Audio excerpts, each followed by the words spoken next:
All right. Cool little feature there. Yeah, it was like a party while we waited. I did notice that they're really loud though. All the sound effects are like deafening. Welcome everyone, and thank you, Dr. Crystal Beal, for joining us today. We are going to, well, I'm going to do my best not to screw up too bad because my allergies are really kicking my butt. And please ignore anything in the background as I'm in the middle of a move. But we are going to discuss virtual precepting. And there have been many physicians that have reached out to us asking about virtual precepting, what it is, what it takes, what technology is involved, and a lot of students looking for it as they might not be able to find a rotation in a certain specialty where they're at or without traveling. So as our resident expert, we are going to learn from your experiences. And I guess to start off with, maybe you could tell us a little bit about your experiences, how long you've been doing it, what it usually entails, and give us a little overview. Yeah, well, I opened my private practice in 2018, and it was a telemedicine-based practice when I opened it, which that was before COVID. So it was like before it was cool to be online, and a lot of people thought it was super weird. And then I started taking students from the University of Washington. I have fourth-year med students every Monday. And I think I started that in 2019. And so they've been virtually shadowing their entire time with me as well. And so however long ago 2019 was, 4 years ago. I've been doing it for 4 years, I guess. And I guess that was the only question. How long have I been doing it and what my experience is? I guess the other component of that, besides the fourth year medical students, I've had several like PAs, nurse practitioners from like different academic programs or who are already in practice, clinicians who are already in practice who are interested in observing or shadowing for like a couple of days as opposed to like a recurring rotation. So I've worked with like multiple different levels of learners and different types of learners for multiple different spaces. All right, that might actually be a good secondary question because a lot of physicians have asked in the past, we don't necessarily see a lot of patient volume here, or, our practice is very niche. It's a private practice. What would be some of the considerations there, or how significant are the differences between the different student types? Maybe they don't feel comfortable taking a medical student, but they might be able to take a different type of student based on their practice. Yeah. I mean, my practice is very niche. It is a telemedicine-based gender-affirming care clinic, right? Like, I don't know that it gets any more niche than that. And my appointment lengths are usually half hour to an hour, and my clinic duration is 5 hours. So when I have a student there with me for 5 hours, and we might see, 4 to 10 patients in that time. And so one, I don't think it's my job to know what the rotating student needs to meet their criteria for their educational program or their educational goals. That's on them, right? They need to sort that out with their program and with all of the other rotations that they are coordinating for themselves, right? And so I'm just very transparent about the exposure they will get with me, and then they can decide if that fits for them and what they're trying to learn. That being said, when you're in a niche practice, like for me, because I work with a smaller population, 5 to 10 trans patients in one clinical setting is actually a high volume of trans patients, right? Because most clinicians who do gender affirming care are doing it in the context of primary care. And so the patient might see like 2 trans people in the course of a clinical day at the primary care clinic, right? And they might not even be managing hormones. They might be managing, that person's depression. So even though it's like maybe a lower patient volume than like a traditional rotation through a traditional primary care clinic, it's a high volume of a specific type of care. And so it's a way to get more exposure more quickly in that. Did that Okay, so it sounds like if you are willing to teach students, to precept students, just like you said, it's not up to you to decide what their educational requirements are. So put it out there, make sure that the expectations, the clinical setting are really explained ahead of time, and then let the student decide for themselves if it's a good fit. Yeah. Yeah. Because like every program has different requirements, NP programs, PA programs, and then within MD programs and DO programs. And then within the program, like, right, within the type of degree, there's like Florida State University and University of Washington are going to have different requirements and whatever. So that's really between the student and their academic advisor coordinator, or if they're in a residency program or postgraduate program, their support staff there. And then if they're just a practicing clinician and just want more exposure to your niche population, again, they can decide, is the volume of patients they're going to see with me worth the money that they're going to pay me to do that experience with me. I do for like clinicians, so for non-students, I do, because I say I sell like a day of shadowing. This is not through Chase's program. This is just on my own. I do guarantee like a volume of patients. Like I say, if we, if less than 80% of our patients show up, like I'll have you back for another day, so you get your money's worth kind of situation. I haven't historically done that with rotating students, just because they are often coming for like more than one session already. And so I kind of feel like we're going to get that volume no matter what. But I do have like single day observers that I do that with. Do you have a lot of, let's say, graduate students that didn't match this year? So maybe they're trying to pad their CV for the next match or something along those lines. So they're technically not students. They're not with the school at that moment. They've graduated, but they're also not residents yet. It's kind of that middle ground. Yeah, I've had like one or two people reach out for me in that situation. Like we're really set up to take learners and people to like observerships, in the context of like I have the consent forms, right? Our patients, when they do their intake paperwork with us, the paperwork says, we have learners often at this clinic. How do you feel?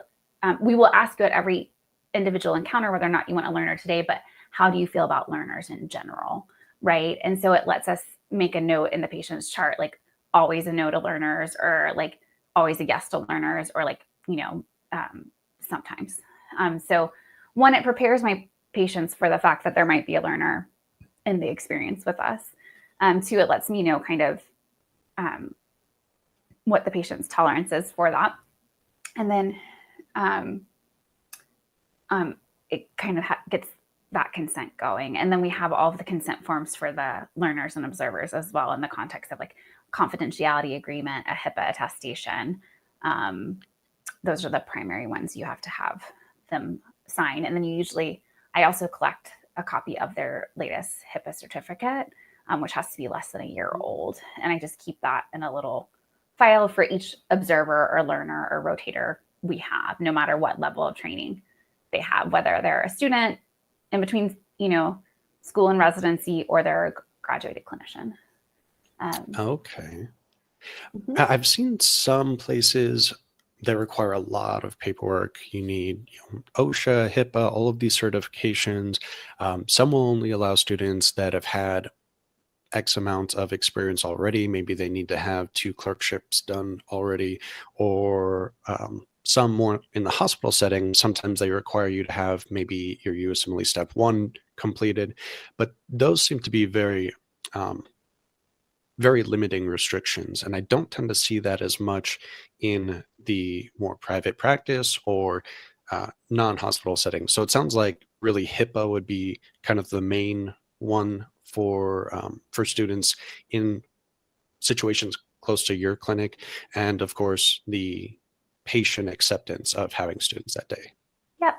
Yeah. And our confidentiality agreement goes very specifically over the digital security requirements we expect of them in doing virtual shadowing with us.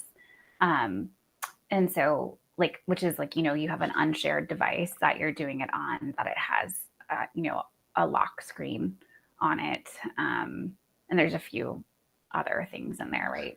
About like how you store your passwords and kind of stuff that we're all probably pretty used to, but is just something that is very specific to virtual shadowing, the digital security, patient confidentiality kind of part of it.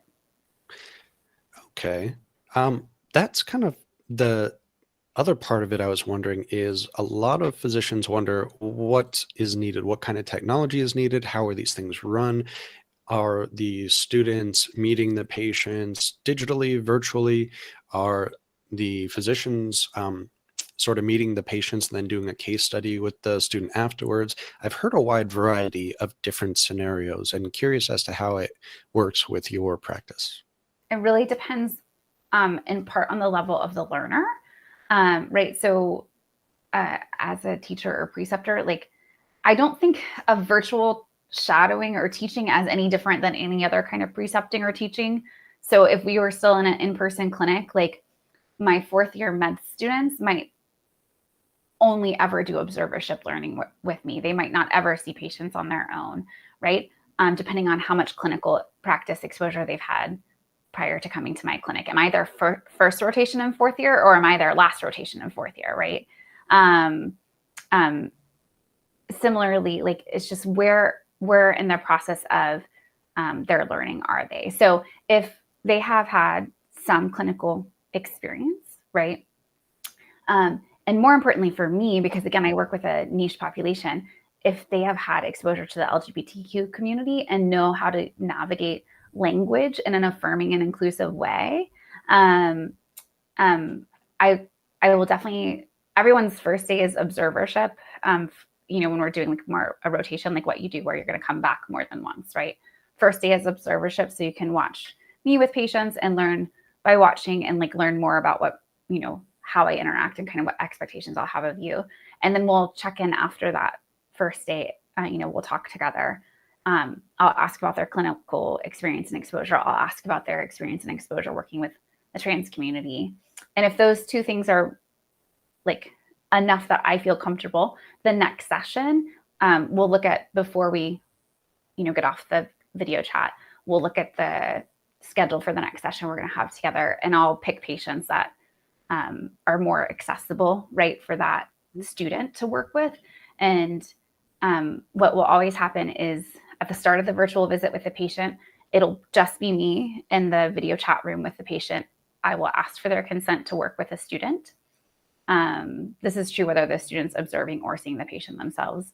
And then once the patient says yes, I send a message to the student.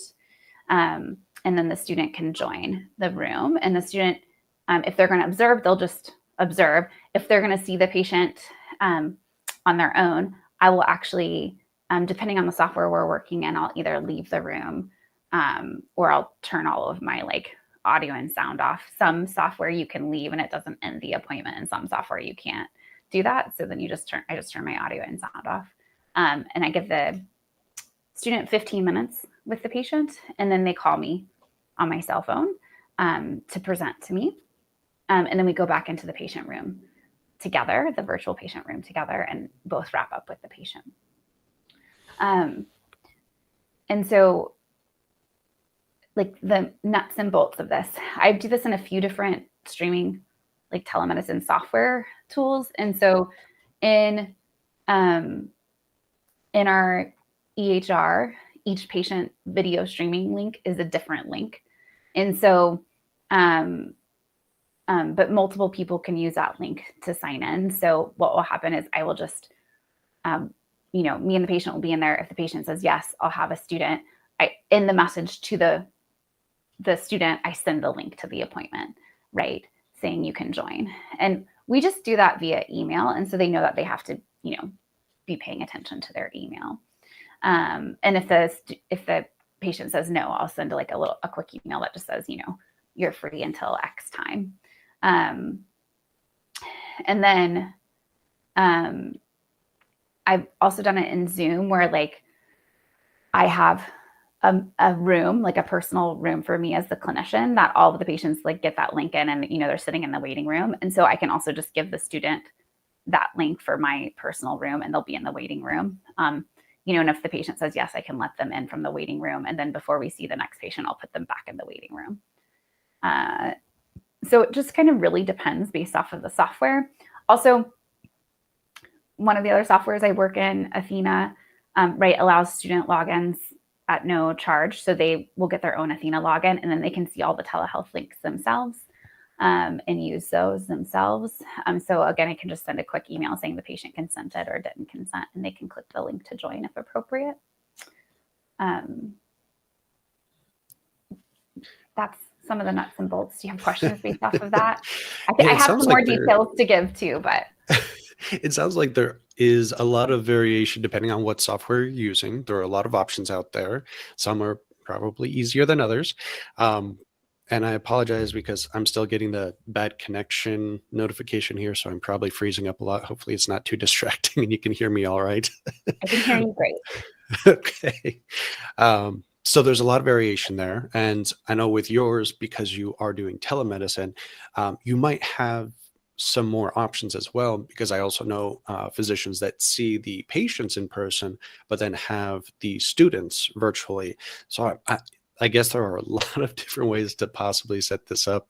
Having the nuts and bolts with safety, with security, with permissions seems to be something that if you've never done it before, such as myself, such as potentially a lot of the audience that listens to this either live or the replay afterwards, that's something that I know a lot of people have questions about.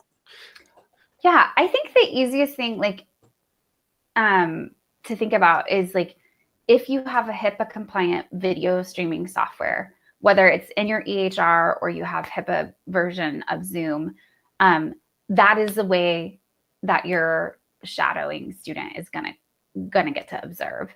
And so I know it sounds complicated because I'm talking about it's slightly different in each software, but it's really not any more complicated than how you see your patients regularly. Right. There's just the making sure the student understands how y'all are going to get through that process. And so I actually have a document that is instructions for virtual shadowing with me that goes out to anyone who's going to do that. And so it just goes through what time my clinic starts. So when they need to be signed on in front of their computer and available. And that, my first visit is at 1:15 p.m. Pacific time. So they should get a link within a few minutes. If they haven't gotten a link within a few minutes or an email, they should get an email within a few minutes saying yes or no. And the yes has the link and the no doesn't. And if they don't get an email within a few minutes, they need to call me. This part is one of the parts that is really funny. For whatever reason, modern times, no one wants to make a fucking phone call. Sorry, I just cursed on your thing. You can edit that out. They always want to text. And my do not disturb on my phone allows calls through because my colleagues call me when they have questions, a lot of urgent questions, right? But my friends text me when they just want to tell me about a movie, right? And so I sometimes have to sometimes the students will try to text me and I'm I do not look at text.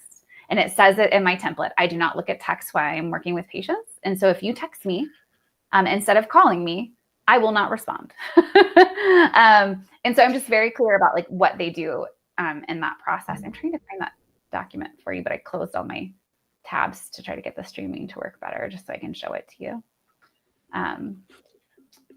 So we might be able to attach it after the fact too.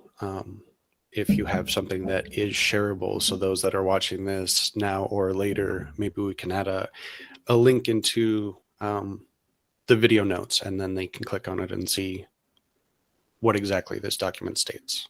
And I would definitely be one of the texters. So yes, right. It's so common. And it's so funny too, because the document spells out exactly what the expectation is, I think. And then I'll still get a lot of times I'll get a couple emails over the weekend because my med students start on Mondays. And I'll get a couple of emails saying I need the link, because they think I'm going to send them a link before our session starts on Monday and I'm not, which it says that in the the kind of the templated instructions. So it really tells me who has read it and who hasn't. And it also says in the templated instructions, if you email me the weekend before, I will not respond to you. Right? Because with the University of Washington, I'm not a compensated preceptor, right? I have like library access, but I'm not paid for that time. And so the thing I'm not going to do is manage 15 emails from my incoming student over the weekend. Like, no, my time is way more valuable than that. And I have written it all down for you. You just didn't read it. Gotta follow instructions. Yeah. I don't know. Now I need to see this document and make sure that, like, everything's in bold and right. Maybe this text maybe you red. can give me feedback on the document so that we can brush up the instructions. I am like, for whatever reason, I'm not finding it right now in my Google Drive. So I'm like, what is it? What title did I give it? You know? But anyways, what other questions do you have about having people come in? Actually, you brought up probably the second most common question I always receive, and that is, how much should I charge? And you mentioned that you're not compensated by the university there, and some physicians don't know that they can be compensated, whereas others believe that they should do it for free. That's, part of their training was that way. And I know I guess for lack of a better term, marketplace has changed a lot with the way things are set up since COVID, with the way things have changed due to international medical students like myself, or medical graduates. I guess the whole playing field is just a lot different than maybe when they went to school. So I guess the question there is, how would you feel about the compensation, or how is that navigated from what you've seen? Yeah, I think I have a lot of thoughts about this. And to be entirely clear, the University of Washington is like the only institution I will do like a non-compensatory agreement with. And so I do get up-to-date access, right? And University of Washington library access. So like I do get something in compensation. It's just not actual money. And I have, like I said, I have a fourth year med student on Mondays, and I have about 6 months out of the year I have someone. So that's kind of the total volume. And each student spends 4 weeks with me. And so I think the trade for like the up-to-date and library access is kind of worth it. Cause like, one, I enjoy teaching. I like having learners. Two, that access, I use it all the time. So I'm happy with that trade with them. I've been approached by several residency programs to try to get their residents through my clinic, because it is a place to get a high volume of exposure to trans healthcare, which is hard to find. And, they've wanted to give me like a stipend of like $200 a month. And I'm like, can I cuss on here? Because I'm like, go F yourself. Because when I have a learner, it adds about 2 hours to my clinic day. Right. And that is not, I know we just talked about like the technical components of having a learner. That's really not the part that adds time to my day. Like I've been doing this for so long, that's just like part of my regular flow. And it's not even like, it's a non-issue throughout the experience. The part that adds time is I let them ask questions, right? Like, they'll ask questions in between patients. If we have time in the schedule, they'll ask patients at lunch. So they'll ask questions at lunch during our lunchtime, and I'll spend time with them after clinic session is over to answer questions. And so answering all those questions, like slows me down in charting, slows me down in managing my inbox, and also just takes extra time.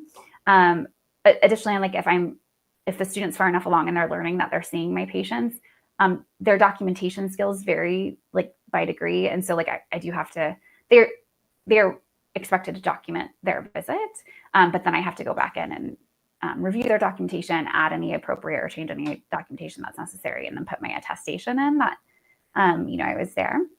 And so, that's 2 hours of my time. And I think, historically I charge $400 an hour as my consulting rate. And that's kind of like what we need to make. Our clinic needs to make $400 an hour too, for any clinician that is actively seeing patients during that hour. That's like are, I don't know that business word, but that's like the number, right? That's the number we need to make an hour. And so I kind of break think of even. yeah, Not right. break even, but similar. The sweet spot. Let's call it the sweet spot. But and so when I've quoted it to residencies, I take the number of clinical days that I'm going to have a resident with me, multiply that by 2, because right, on average it adds 2 extra hours to my day. And however long they want that rotation to be, right? So like I just get the number of hours I'm working outside of my regular work time because of the student. So I get those number of hours, then I multiply that by 400, and then I usually cut that by half. Because they're learners, because it's a residency program, because I want to be involved in education.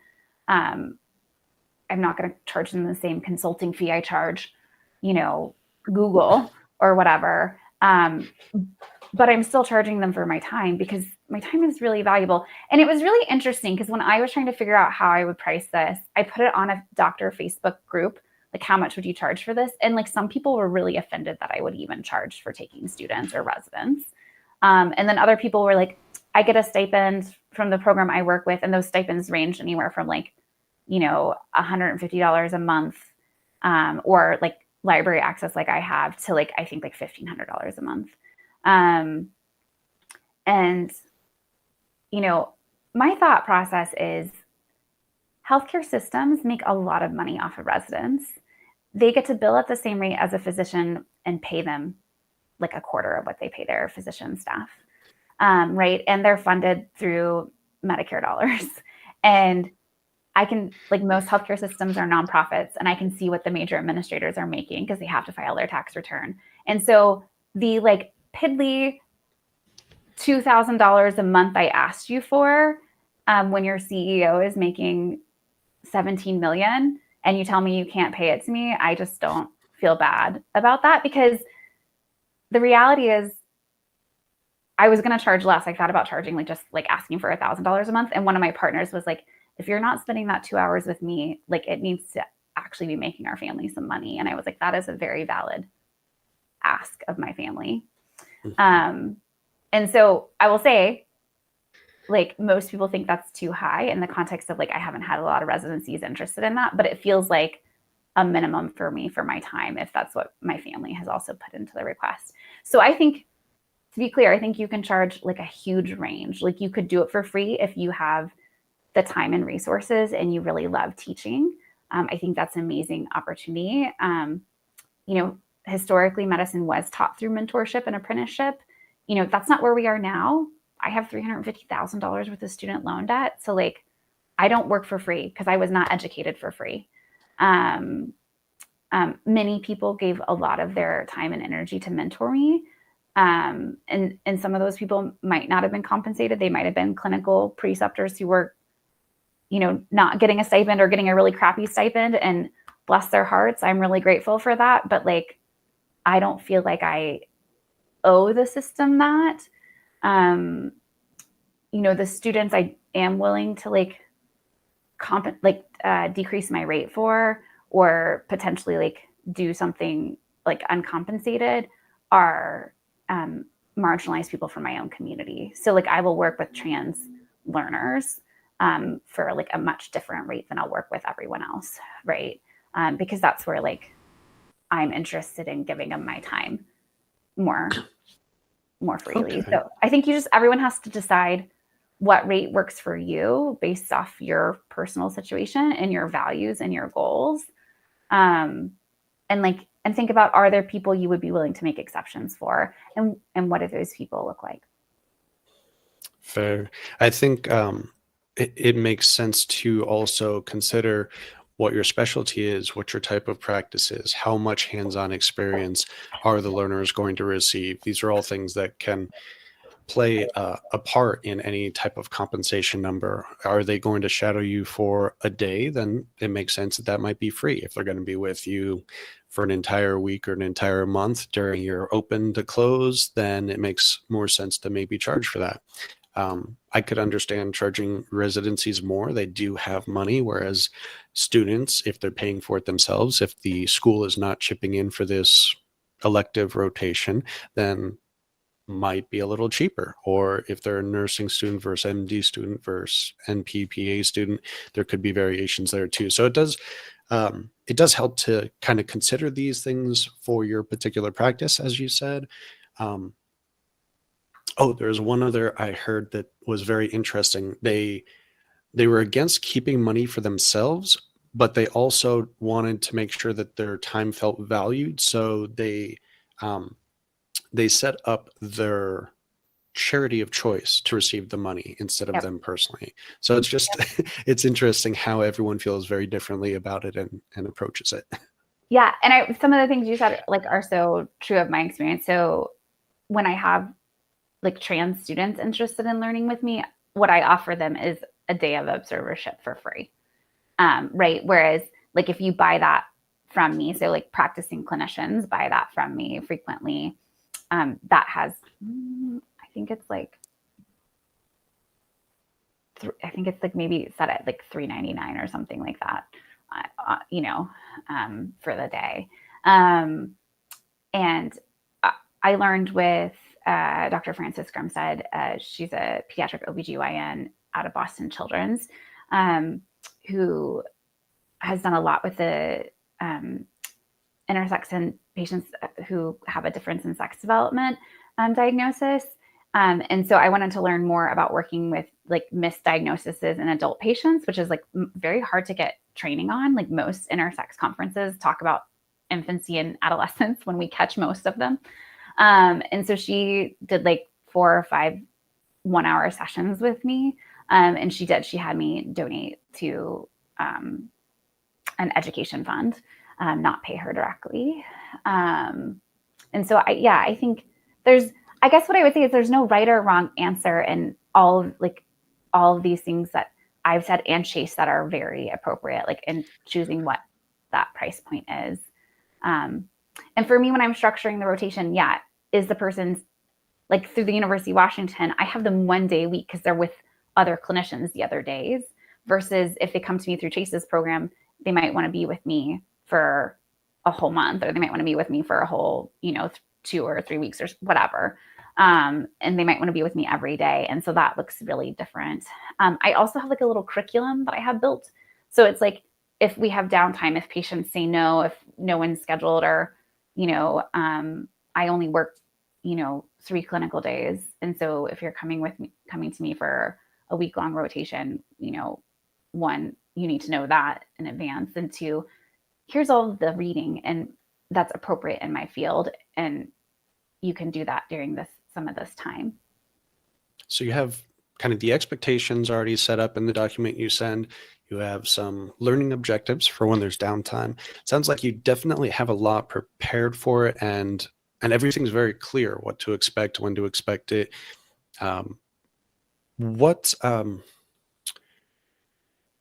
shoot, I just completely spaced what I was going to ask. Of course. What do you feel about letters of recommendation? Because I hear a wide variety, generally from, you have to ask me from day one if you're even expecting it, so I kind of know where to guide you on, to others will give them out like candy, but then they're not very good letters, so it doesn't really help the student. Yeah, I would say you need to ask me from the get. Like, I don't think a week or even 4 weeks where you only see me on Mondays is really an opportunity for me to get to know you well enough to write you a good letter. Right. I think in my experience, my letters of recommendation came from people I did like longitudinal rotations or experiences with. So they saw me like every other week for 2 years. Or maybe, I only did a 6-week rotation with them, but I was with them every day for 6 weeks. So I think definitely, again, the more you put up front for the students, the more they can decide if this is an appropriate fit for them. So in your documents, if you have like, this is like the outline of the preceptorship, if you're not interested in writing letters, or if you don't think you'll have enough time to get to know the person, state that up front, like letter of recommendation not included or not available, or state like, if you're interested in a letter of recommendation, um, please request that, the beginning of the rotation. Just to, again, I think it's all really depending on what you think you need to know a student well enough to write one, and what the student's planning, how much time the student's planning on spending with you. I think students and preceptors watching this, don't write shit letters. Like it's a waste of your time. Like it's wasting everyone's time. Right? Like I've read some of those letters. Like people can read through the lines when you do not know a student well. And that letter doesn't help them. It doesn't serve them. And it also just wasted your time. So I feel like write letters for the people you really feel you can write a good letter for. Otherwise, be transparent that you can't.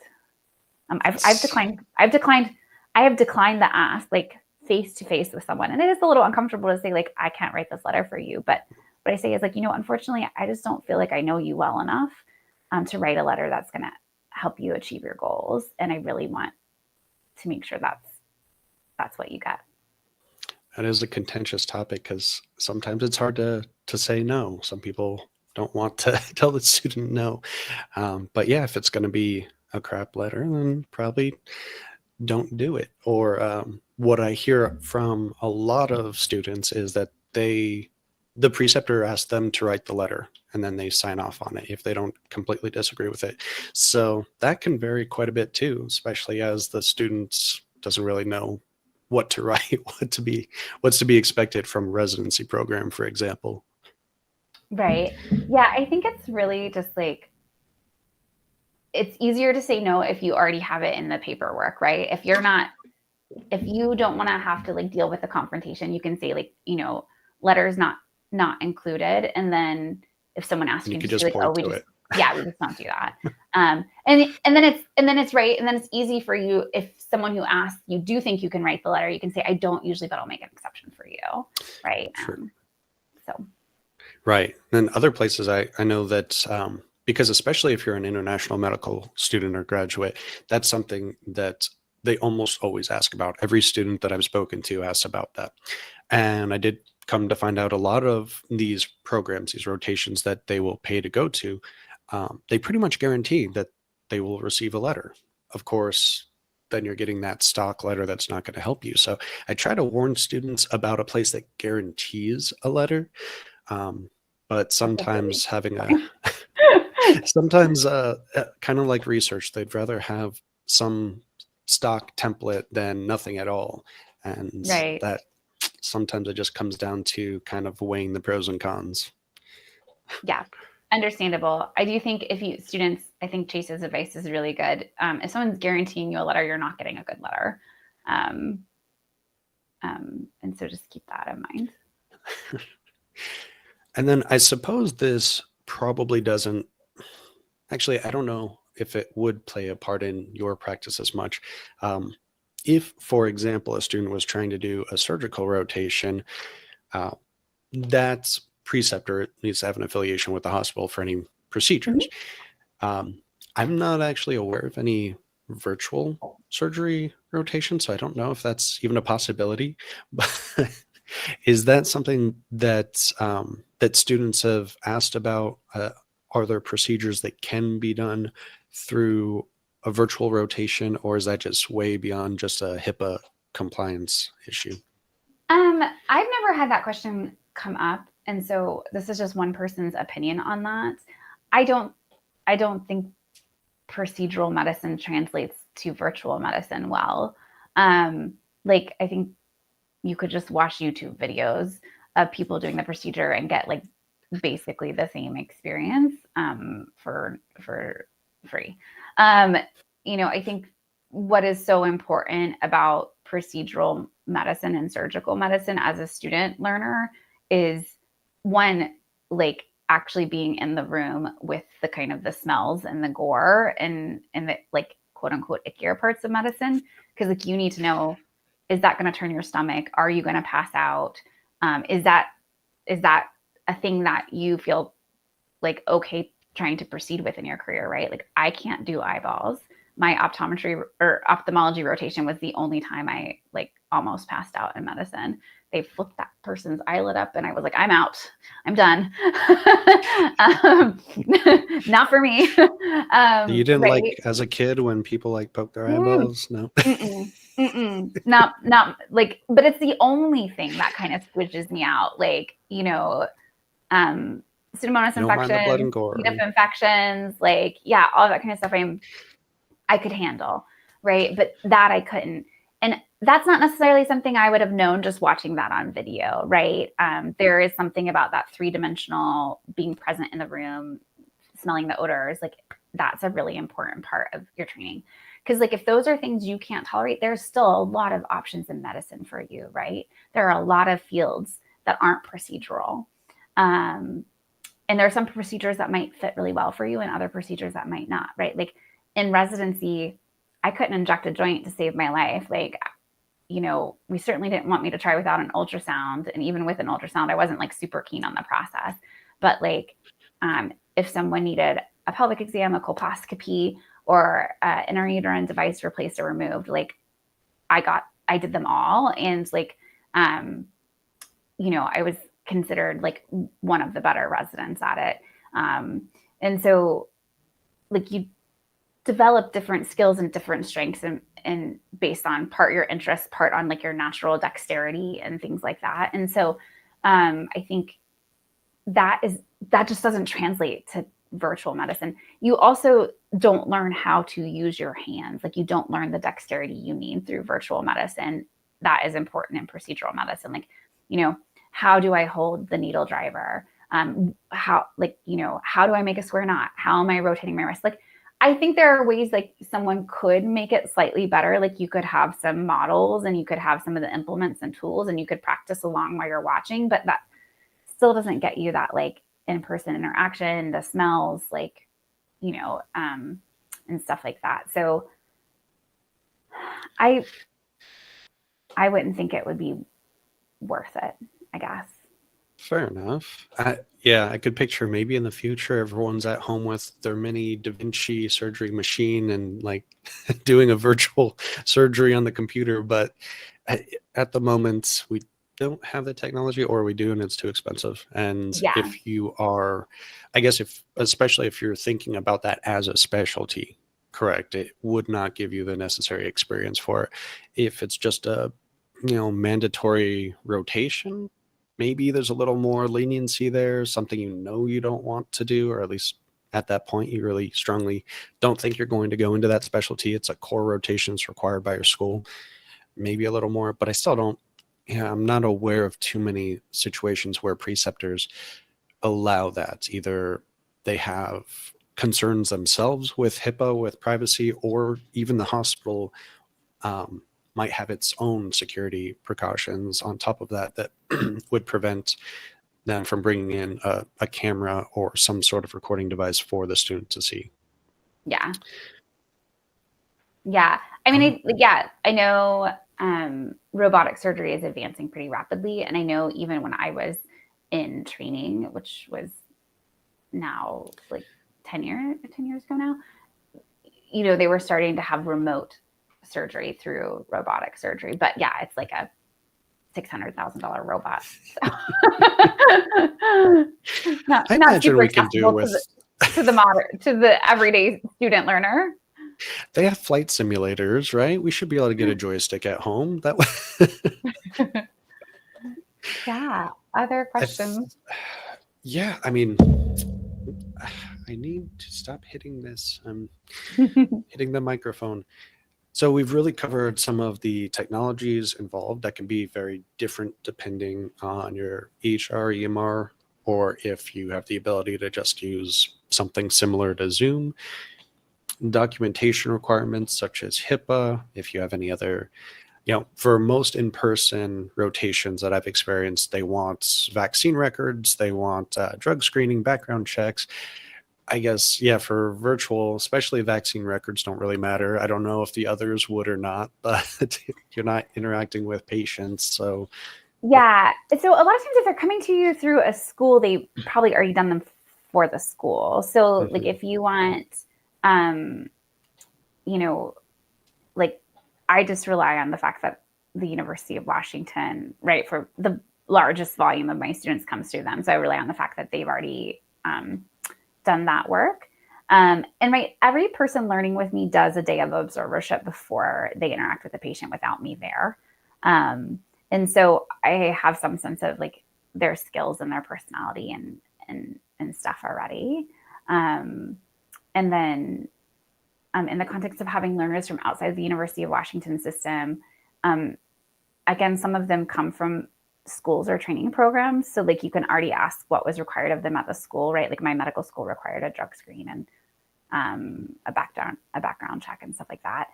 So if that's important to you, there's that. Or I have, again, graduated clinicians who learn with me as well. Again, they're learning by observership. And I feel like if they're licensed, like they're board certified, or it's different for NPs and PAs, but if they have their, they've achieved their licensure and they have no complaints against their license, I'm kind of trusting the larger system of medicine to have kind of vetted them through that process. That's fair. and actually, just so I can visualize this a little better, I realized I'm a little unclear, and maybe some of the audience might be too. When you do have them, the students not during the observership section, or I guess during that too, what is the method of communication for the student and the patient? Are you basically in a Zoom room, you're watching, but the student's talking directly to the patient, and that's kind of how to visualize it? Yeah, it depends on, again, the student's like level. So some students are only ready for observership. So they're only ready to watch me with a patient.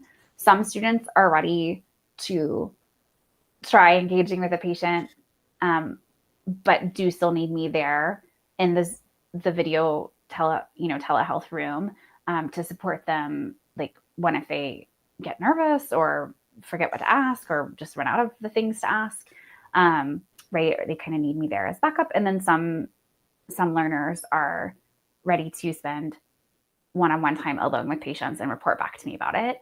And then always, and precepting in this like kind of this style where it's not in a like a residency program, I am going to always see the patient with them in the end. Like the patient's always going to have an opportunity to interact with me, and I'm going to confirm, what the student told me. In residency programs, right? If you're clinical faculty at a residency program, after there's different requirements at different levels of learning, both intern year and the other years, and different insurances, when the preceptor has to see the patient or not. But in this kind of situation outside of that, like I think the preceptor always needs to interact with the patient at some point. Very fair. I think sometimes when patients see just, I don't want to throw mid-levels under the bus, but if you go in and see just a PA or NP, and then you're wondering, well, am I ever going to see my doctor? And then you don't see the doctor. Some patients would feel not very great about that. I'm guessing that would probably be even worse for a student that's not licensed yet, or something along those lines. If you don't see your physician, especially when you have such an intimate practice as yours, that could not bode well with the interactions. Right. And also, like, you are having students come from you, and you might only have them for a week, and you might not get a really great sense of their knowledge, their skills, their experience, and their ability. And so it's really important to, like, me as the practicing clinician to like confirm what the student reported to me with the patient directly to make sure something wasn't wrong, off, missed, right? I am ultimately responsible for that patient's care. That student is not. And so that's I would say a really important thing to think about. Virtual precepting with learners from all different levels and all different walks of life is not, it's not an opportunity for you to have someone else take care of your patients, right? It's not a clinical extender. Let's be very clear about that. Not delegating your patients off to the interns and students. No. Right. Which, like, if you ever precepted in like a residency program, that can be a clinical extender, right? Like a second or third year resident should be pretty competent in clinic and might only need you for a couple of cases. And so you could also be seeing patients potentially. That's not the case with, again, virtual learners from all different levels who are coming in for a short period of time. So, yeah. Sure. And we covered a lot of, besides the requirements, sort of having the expectations set up, having some maybe learning objectives or supplemental resources ready to go in case you do have that downtime. We've covered some of the technology. We've covered the compensation and the variables there. I think that's really most of the questions that I had prepared, and definitely the top questions that we hear all the time at Find a Rotation. I think the other, maybe one part that's that wasn't covered, that I'm not sure if it would apply as much to yours, because it sounds like you take one learner at a time. If I'm correct in that, maybe I should clarify beforehand. Yeah, I have occasionally had more than one learner at a time. I don't particularly enjoy that. I feel like it can be a little overwhelming for patients in a virtual setting to have like 3 other people logged into the virtual room just watching the experience. I do always ask my patient, would you rather have the learner have their camera off or on? So the patient really gets to like dictate how much, visibility that learner has. But yeah, it seems a little weird to me to have a lot of people in a Zoom room watching. So I've had up to 2, but I prefer 1. Fair. Yeah, I was also kind of picturing how in-person rotations, I had one that there were probably 15 students with one preceptor. So that was a lot of delegating to the students, and then you come back and report to the preceptor. And it was a bit chaotic. So I could see people doing that more in person, but probably difficult to do with the virtual aspect. Yeah, I would say it adds like a, extra coordination, right? And again, at that experience, like probably y'all are coming, they have maybe more structural support to support, like maybe more administrative staff to support like y'all's onboarding process and coordinating where you're going and how to get there. And right, like we don't have all of that. And so having multiple cats to herd is not something I'm super interested in. Right. Also, I know sometimes in medicine that kind of thing is important. Like when there's someone seeing more rare things, like to have a higher volume of exposure, we need more students in the room. But like that can also, I think, feel really, I wouldn't like that as a patient. Like, I'd be like, It'd be intimidating. yeah, yeah. Kind of what you see on TV, and doctor walks in, talks to the 6 students, residents, whatever they are, and almost completely ignores the patient, and then walks to the next bed. Yeah. We Yeah. don't want to do that. No.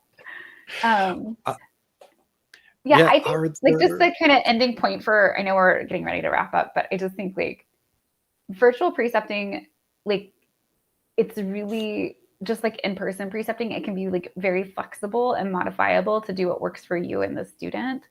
But like I've never found like the kind of technical aspects of it to be cumbersome or burdensome in any way. And I really do enjoy having learners. I think it's like,